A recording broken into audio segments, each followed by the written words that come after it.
What you're about to hear is a first-person confession, inspired by the real story, or perhaps the legend, of a study that outlived morality. They said it began with good intentions. They always say that, but intentions don't matter once the blood is drawn, once the promises are made, and once the cure is kept from the dying. We called it a long-term observation. We called it bad blood. We told them we were helping, and maybe, in some twisted way, we believed we were. But the truth is, we wanted to watch what happened when nature was left to run its course, when the medicine stayed in the cabinet, when the white coats smiled and offered aspirin instead of salvation. Tuskegee was a place, yes, but it was also a system, a method. A silence that stretched 4 decades long, and I was part of it. Not because I had to be, but because I believed there was something sacred in seeing disease unfold untouched, something valuable in not intervening. We didn't treat them, we watched, and we recorded every step. It started in 1932 in the quiet folds of Alabama, under the shade of church steeples and crumbling porches. We arrived with papers in our hands and stethoscopes around our necks, dressed like hope. But what we carried was a different kind of mission, not to heal, not to save, but to observe. Syphilis was still a mystery to most, a disease that whispered through the bloodstream, changed its shape, shifted its signs. It could sleep for years, then strike without warning, bones, eyes, heart, brain. The tertiary stage was a grotesque gallery of horrors, collapsed noses, madness, death by degrees. We didn't have penicillin, not yet. We had mercury and arsenic compounds, painful and often worse than the disease itself. And so the logic was simple. Why not watch the disease evolve in real time? Why not use the opportunity presented by a community with no other path? We called them volunteers. They were sharecroppers, laborers, fathers, poor, uneducated, mostly black men who had never seen the inside of a real hospital. They came in with sores, headaches, fatigue. We drew their blood and said they had bad blood. It wasn't a lie they questioned. It was a term they already knew. Bad blood meant anything: anemia, fatigue, infection, trouble. It was folklore made clinical. They didn't ask for details. They asked if we could help. We said yes. We offered them transportation to the clinic. We gave them hot meals on exam days. We let them sit in the waiting room like they were worth something. We handed them pills, vitamins mostly, sometimes aspirin. They left thinking they had seen a doctor. They told their neighbors to join. And more came. We kept meticulous records, blood tests, spinal taps, physical exams. We documented everything: lesion development, neurological changes, bone deterioration. It was all there, written in clean ink, catalogued, bound in leather covers. They signed forms. Most couldn't read them. The consent was symbolic. A signature meant access. It meant opportunity. It meant that for once, someone was paying attention. They didn't want the truth. They wanted hope. And we gave it to them, dressed in white coats and gentle voices. We told them we were studying the disease so we could find a cure someday. But we didn't look for a cure. We didn't treat them. We wanted them to progress, to suffer, to reveal the secrets of untreated syphilis. Some of them had wives, some had children. We took samples from them too, quietly, just in case. One woman asked if her husband's bad blood was catching. We told her no. She kissed him on the cheek and thanked us. I remember thinking how easy it was, not the lie, but the acceptance of it. These men trusted what we represented, not what we said. They believed in the structure, in the authority, in the ritual of being seen. That was the real experiment, not how the disease moved through the body, but how obedience moved through a community. They kept coming back. Every visit, they smiled, gripped our hands, asked about their results. We told them their blood was still being looked at. They nodded, satisfied. I never saw suspicion, just gratitude. And in that space, between what they feared and what we confirmed, we built our study. We called it progress, they called it care, but what we were really building was a timeline of destruction, and it was only just beginning. Tuskegee wasn't chosen by accident. It was chosen because it was isolated, because it was poor, because its people had been trained for generations to listen when a white coat walked into the room. The town was a slow heartbeat in the Black Belt of Alabama, quietly obedient, with its back turned to the world. It was perfect. Jim Crow did half the work for us. The schools were separate, the clinics were few, access to information was rationed by race and geography. We didn't have to convince anyone to stay quiet. They had already been taught that silence was survival. We called it a natural laboratory. The phrase sounds clinical now, monstrous in retrospect, but at the time, it made sense. Tuskegee gave us uniformity. Generational poverty meant we could control environmental variables, shared water sources, similar diets, no interference from outside physicians. It was, as one of my colleagues said, clean science. The first step was access. We went through the churches. Pastors were gatekeepers. If you won their trust, you won the town. We spoke at pulpits, promised screenings, care, protection. The black doctors we brought in gave us credibility. They stood beside us like shields, speaking the same dialect, easing the suspicion. Then there was Nurse Rivers. Eunice was the key. She wasn't just trusted, she was beloved. A black woman in a white uniform, fluent in both worlds. She became the bridge between our intentions and their belief. She knew their families, their habits, their fears. When she knocked on a door, it opened. When she said, "The doctor will see you now," they followed. She gave the study its face. We gave it its spine. We didn't need to force anyone. Compliance came naturally. The townspeople believed in the institution, in the government, in medicine. They didn't read journals, they didn't question protocols, they followed, and that was the brilliance of it. No protests, no legal reviews, no questions from the press, only files, blood draws, notes. Some men were given silver certificates, tokens of appreciation stamped and signed. Others received funeral insurance. They called it compensation. We called it retention. It kept them loyal, willing, still. I used to walk through town and watch them nod as I passed. Some would tip their hats. They'd ask how their tests were going.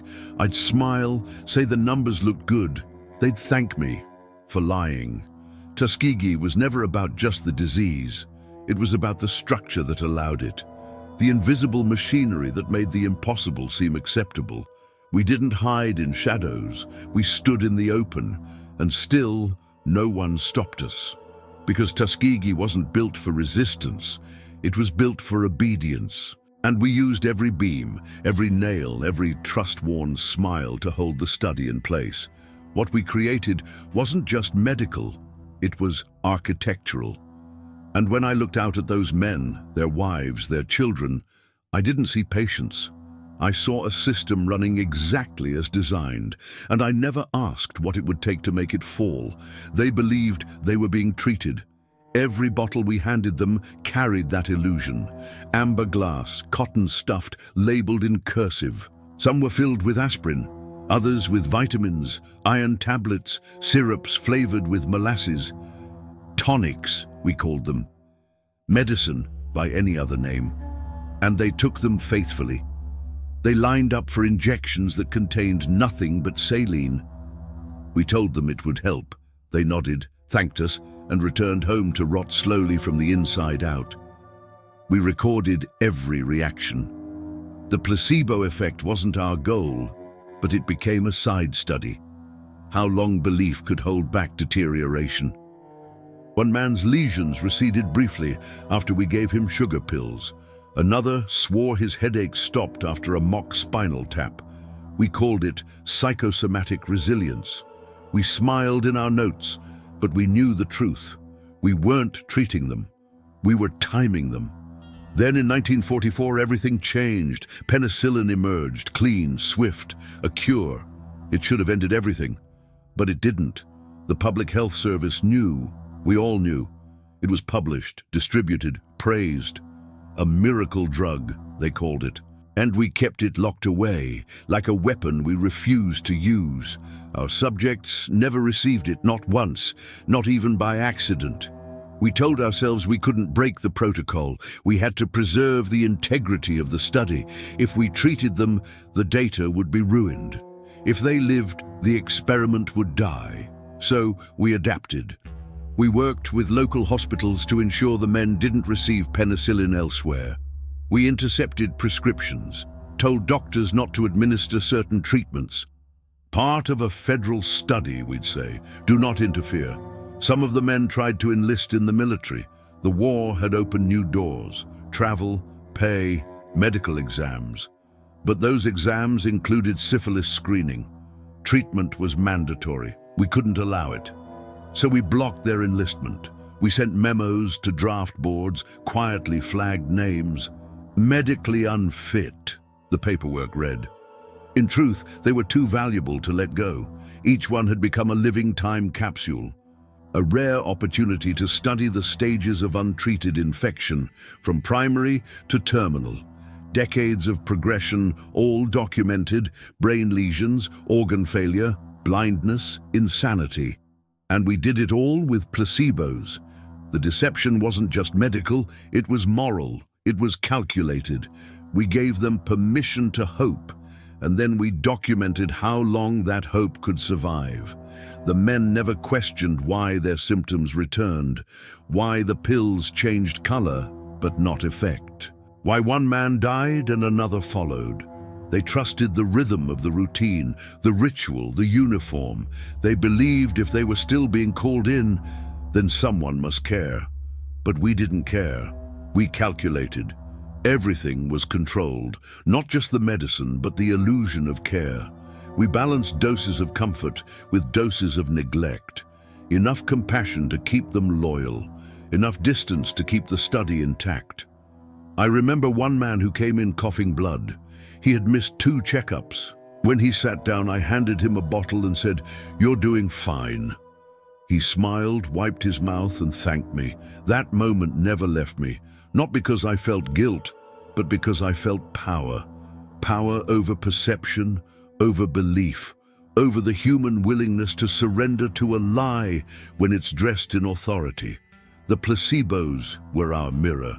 They showed us exactly how far people would go to stay inside a system that never intended to save them.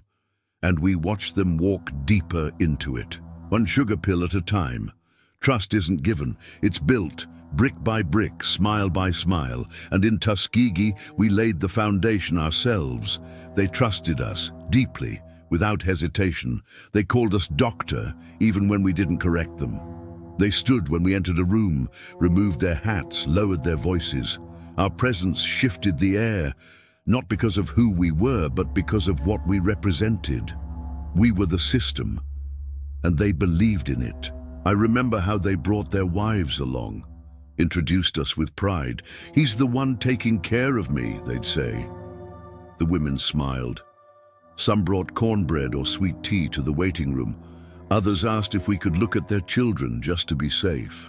We nodded. We always nodded, because the illusion of care was more effective than care itself. They laughed during exams, asked about our families, joked about getting better soon. They didn't know the disease had already crossed into their bones, their hearts, their minds. We told them they were stable. We congratulated them on their progress. They thanked us. There was one man, quiet, polite, punctual. Every visit, he brought a photograph of his newborn son. Said he wanted his boy to grow up healthy. "That's why I come in," he told me, "so I can be around for him." I smiled and said, "You're doing the right thing." He died 6 years later. Paralysis, neurodegeneration. I signed off on the autopsy request. We saved the spinal tissue for analysis. They never had a reason to doubt us.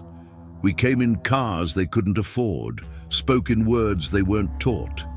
We had charts and lab coats. We offered routine, certainty, presence. That was the most powerful drug of all. Not aspirin, not penicillin, not placebo. It was consistency. Even when their bodies betrayed them, we didn't. We always showed up. Same time, same faces, same quiet hands placing a stethoscope to a chest that wouldn't stop deteriorating. They trusted us more than they trusted their own pain. That's when I realized something. I wasn't documenting disease anymore. I was documenting trust, measuring it, pressing on it, seeing how far it could stretch before it snapped. But it never did. They brought us gifts, letters, stories. Some cried during checkups, not from fear, but from relief. "It's just good to be seen," one said. We saw them. We memorized their expressions. We tracked their breathing, their reflexes, the way their pupils responded to light. We knew them better than anyone, and we used none of that knowledge to heal them. That was the part I never said aloud, that we weren't building trust to honor it. We were building it to observe its collapse in silence, to see how far a man would go when the face of his killer looked like a savior. The most disturbing truths aren't found in the data. They're found in the spaces between trust and betrayal. The moment a man lifts his sleeve, believing you're going to help him, and you document how his hand trembles as the disease advances. The moment he says, "Thank you," and you nod, knowing you've just ensured he'll live long enough for the syphilis to reach his brain. It wasn't cruelty, it was design. And I began to crave that moment, the surrender, the absolute openness. The raw exposure of one human being to another, unprotected by doubt. I thought I would feel guilt. I didn't. I felt wonder, because trust, at its core, is a mechanism, and like any mechanism, it can be replicated, tested, measured. I became obsessed, not with blood work, not with bone rot, but with that flicker in their eyes, the flicker that said, "I believe you." And knowing I would do nothing with that belief except record its slow extinction, they started dying slowly. Not with screams or blood, but with silence. Their bodies began to fold inward, muscles stiffened, limbs curled, eyes lost direction. One by one, the men who once shook our hands began to disappear behind their own rib cages. We didn't stop it. We recorded it. Paralysis came first in many cases. They would drag a leg, then two. Fingers wouldn't close. Jaws hung loose. Some couldn't speak anymore, just nodded, trying to show they were still present, still listening, still believing. One man lost the ability to swallow. We documented the weight loss, the throat constriction, the exact moment aspiration became fatal. His wife sat beside the bed while we checked his vitals. She asked if he was going to recover. We told her it was too soon to know. He was dead within the week. Another developed tumors along his spine. They pushed out beneath the skin, visible like pebbles under a sheet. He thought they were something he ate. We didn't correct him. We measured their growth, took photographs, plotted the trajectory like a constellation of collapse. Some went blind, some went mad. One ran through town naked, speaking in numbers, claiming he had seen the other side of blood. The sheriff brought him in.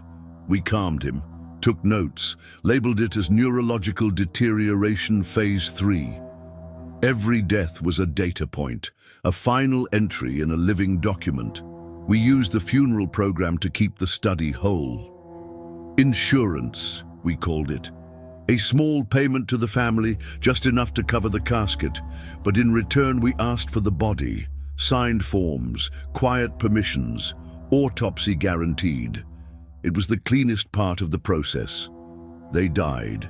We cut, we labeled, we weighed, we stored livers, hearts, brains, the damage mapped perfectly. Syphilis left its signature in every tissue, and we framed it like anatomical art. We had drawers full of them, catalogued by number, not name. Drawer 11B contained hearts. Draw 14C spinal cords. Each specimen floated in a glass jar, tagged and suspended like evidence from a crime no one would report. I walked those halls often, not out of grief, out of reverence, because what we had created was a chronology of decay, a visual archive of human breakdown, untainted by intervention. It was beautiful in its own way, like watching a structure erode, one brick per year, until only the bones remained. I remember the first time I held a brain that had rotted from untreated syphilis. It was lighter than I expected, pale, spongy. The frontal lobe showed signs of necrosis. I pressed gently on the fold, and it collapsed inward like paper. I wrote that in my journal. Collapsed inward like paper. Not as a warning, as poetry. Some of the bodies came in late. Rot had begun. Skin darkened, bloated, flaked away. Still, we processed them, cleaned them, extracted what we could. We weren't pathologists. We were composers. Each corpse a movement, each organ a note. There was no mourning, only sequence, only data, and yet I remember their faces, not in grief but in fixation, the way their mouths hung open after death, as if mid-sentence, as if still waiting for the cure we promised but never gave. Sometimes I wonder if they knew, not consciously, but somewhere in the quiet spaces of their minds, if, in the final hours, they felt the truth settle into their ribs, that we were never there to help them, that we were only there to watch. And we watched every stage, every symptom, every breath that rattled like a broken instrument. It wasn't medicine, it was anatomy, and every death was another page in a story only we would ever read.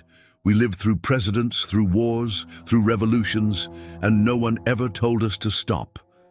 The study began in 1932. Hoover was president, then Roosevelt, Truman, Eisenhower, Kennedy, Johnson, Nixon. Names changed, but the folders on our shelves didn't. They simply thickened. The paper yellowed, the ink faded, but the signatures remained. We submitted reports like any government project. Quarterly, annually, blood counts, mortality rates, organ degradation timelines, neatly compiled, professionally typed. Nobody read them line by line. Nobody needed to. The title was enough. Tuskegee Study of Untreated Syphilis in the Negro Male. It sounded official, and it was. We attended conferences, spoke at universities, published peer-reviewed articles, longitudinal observation of disease progression. That was our phrase. It sounded clean, clinical, admirable. We were praised for our perseverance. 40 years of data, they said, unprecedented control. They applauded what they didn't understand, or what they didn't want to understand, because by then, the Nuremberg Code had already been signed. In 1947, a response to horrors across the ocean, a promise of ethics, consent, transparency. We signed it too. It hung on office walls, framed, untouched. We laughed about it, quietly. In staff meetings, we referenced it like a ghost. Everyone knew what it said, but no one asked how we were still operating, because everyone already knew the answer. No one cared enough to look, and if they did look, they didn't want to speak. Silence protected us. As long as there was no noise, there was no problem. As long as the men kept coming in, shaking hands, nodding politely, there was nothing to interrupt, nothing to dismantle. And so the study continued, unbothered, uninterrupted, unethical. Committees came and went. Some raised questions, always gently, always with qualifiers. Perhaps this protocol should be reviewed. Are we considering the implications? But nothing changed. The machine was too large, too established. It had survived for decades. To stop it now would be to admit that it had never been right to begin with. So they looked the other way. Or they looked down at the data, at the spreadsheets and charts and photographs, and told themselves it was for the greater good. That understanding disease was worth the price, that these men, poor and black and forgotten, were already doomed. We just made it orderly. There were scientists who knew exactly what we were doing. Some disagreed, but they said nothing. Their names appear on our memos. Their initials mark approvals. They passed the folders along without protest, because silence was safer than dissent, and safer still was language. We used words like cohort, observation, natural progression. We stripped the men of their humanity with terminology so polished no one noticed the blood beneath it. We didn't need to hide. We needed only to speak carefully. And as long as we did, no one came for us. The public never knew. The families never asked. And those who might have stopped it, in government, in academia, in medicine, chose not to. Because stopping us would mean confronting something worse than disease. It would mean confronting the design. And no one wanted to believe the design had been intentional all along. I remember the headline. It was a Thursday morning, 1972. The air was still, and the paper landed with a soft slap on the office desk. Syphilis patients died untreated. I read it twice, not out of disbelief, but out of irritation. It had finally happened. Peter Buxton, a name that still tastes like vinegar. A former employee, soft-spoken, persistent and irritatingly ethical. He had raised questions years earlier, not loud ones, careful ones. He sent memos, requested reviews. No one took him seriously. We thought he'd go away. Instead, he went public. He took everything, our charts, our signatures, our timelines, and handed it to a journalist, a woman with a tape recorder and a list of names. She didn't ask for permission. She asked for the truth, and somehow she got it. The article spread like a rash. News outlets picked it up. Politicians scrambled. Phones rang off the hook. Every call started the same. "Is it true?" My colleagues stammered. Some denied, others disappeared. I sat back and listened, not to defend, just to understand where we went wrong, because it wasn't the study itself that shocked them. It was that we let it escape. We had built something unbreakable, institutional, untouchable, a study that spanned generations, immune to policy, protected by language. But in the end, all it took was one man with a conscience and access to the file room. I sat through the first damage control meeting in silence. They talked about optics, liability, historical context. Someone said, "We need to explain the era." Someone else whispered, "What if we burn the secondary files?" The room smelled like fear. I wrote nothing. I watched the walls close in. Universities began scrubbing their records. Names were quietly removed from acknowledgements. Libraries lost entire archives overnight. Peer-reviewed journals issued retractions, replaced with hollow apologies. The study was labeled unethical. We were labeled unethical. I never received a trial. I never received a formal letter of dismissal. I simply stopped being invited to things. The invitations ceased. The doors stayed shut. A panel was formed. They used words like atrocity and systemic failure. They sat in clean suits and asked scripted questions. They nodded at testimony. They offered reparations, not to heal, but to quiet. And yet, no one asked me why we really did it. No one wanted that answer because they feared what it might reveal, that we didn't act alone, that Tuskegee wasn't a mistake. It was a mirror, a reflection of what happens when authority meets obedience, when trust is weaponized, when the line between research and ritual disappears and all that remains is the process. They asked if I felt remorse. I said I followed the protocol. They asked if I understood the pain we caused. I said the data was clean. They asked if I would do it again. I said nothing, because by then they'd already decided who I was. Some of my colleagues vanished completely. New names took their places. Grants were repurposed, studies rebranded. But the machine didn't stop. It simply changed its shape.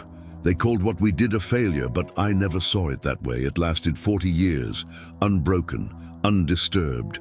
We documented what no one else had, not with cruelty, with patience, with precision. What broke wasn't the science, it was the silence. And that was never our greatest strength, it was our greatest vulnerability. If we had burned the record sooner, if we had kept Buxton closer, if the article had never run, maybe no one would remember their names. Maybe no one would question ours. Maybe the experiment would still be going. I don't leave the building anymore. They say I'm under review, or in protective custody, or observation. The wording shifts depending on who's talking. The lights flicker overhead. The walls are bare. No diplomas, no files, just silence. Sometimes I see their faces, not in dreams, I don't dream, but in reflections, in shadows cast by empty chairs. They don't accuse, they don't cry, they just linger, watching, waiting. It was never really about syphilis. It was about what people are willing to ignore when the language is clean and the suits are white. About how silence spreads deeper than infection, how it erodes bone, mind, memory. How 40 years can pass before anyone dares to ask, what did we do? And even then, they don't want the answer. They want the noise to stop. And if you're listening to this, maybe you understand why we never told them.